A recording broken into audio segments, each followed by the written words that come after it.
Buenas. Vamos a empezar a calcular el ratio de tesorería o prueba ácida en una empresa.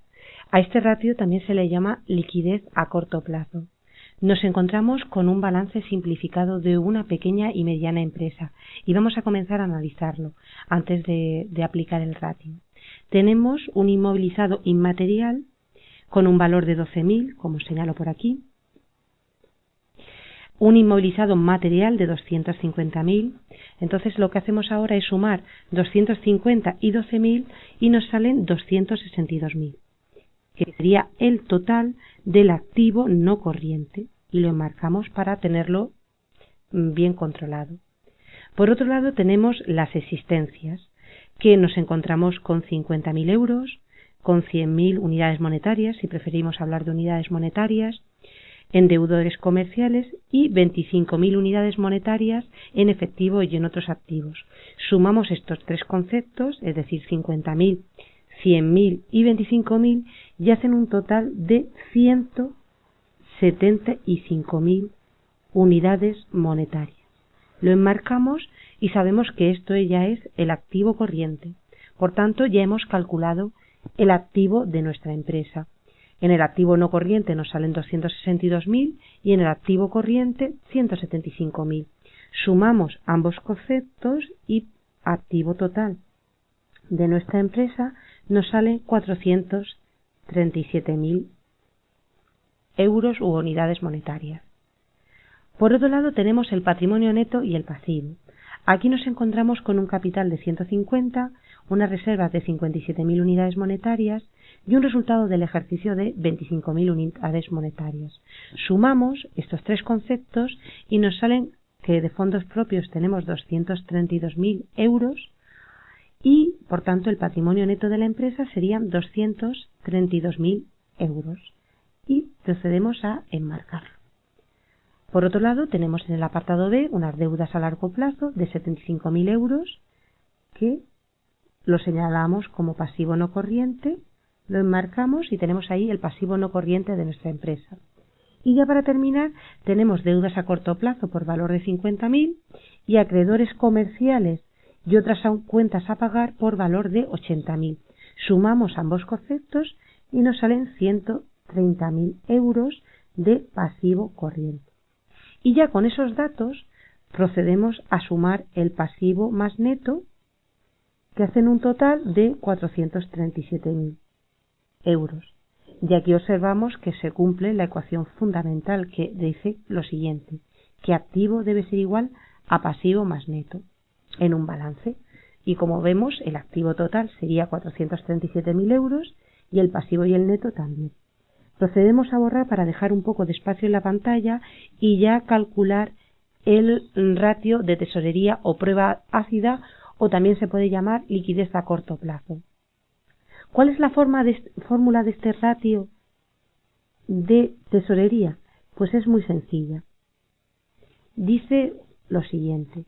Tenemos por un lado que tener en cuenta el activo corriente de mi empresa.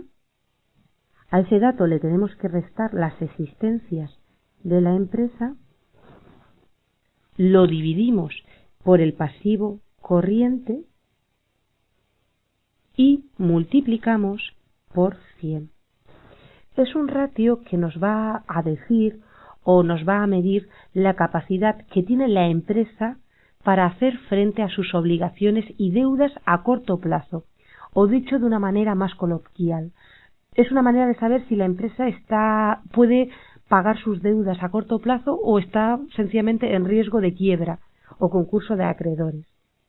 Por tanto, nos va a decir que si la empresa tiene problemas de liquidez. Comentado ya el significado de este ratio, procedemos a su cálculo. ¿Cuál es el activo corriente? Pues miramos en nuestro balance, que nos salía 175.000 euros. Le restamos las existencias, que son 50.000 euros. Y lo dividimos por el pasivo corriente, que son, como señalo aquí, 130.000 euros. Todo eso lo multiplico por 100 y hacemos el cálculo y nos sale un 96,15%. ¿Cómo sabemos si ese porcentaje es bueno o es malo? pues tenemos que compararlo con unos criterios que están más o menos estandarizados. ¿Cuáles son esos criterios? Pues nada, voy a borrar, hacer un poco de espacio y lo comento a continuación.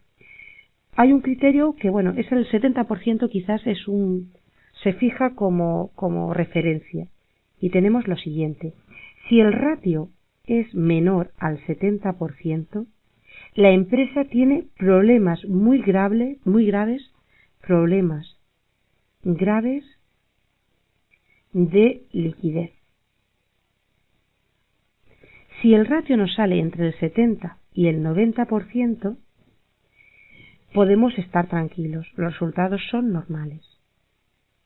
Y si el ratio es mayor al 90%, significa es también favorable, pero que hay un exceso de liquidez.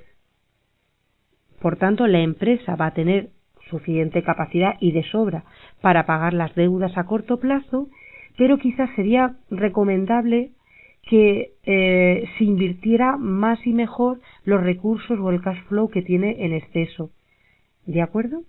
Bueno, pues entonces, ¿qué hacemos ahora? Pues ver nuestro resultado que nos ha salido. El 96,15%, que es mayor al 90%, pues el comentario de esta empresa es que es un ratio favorable, porque no es que sea malo, pero sí que es verdad que nos encontramos con un exceso de liquidez que deberíamos pues controlar en cierta manera y saber cómo invertir esos activos que tenemos en la empresa y que serían buenos de alguna manera darles mayor rentabilidad. Bueno, con esto terminamos.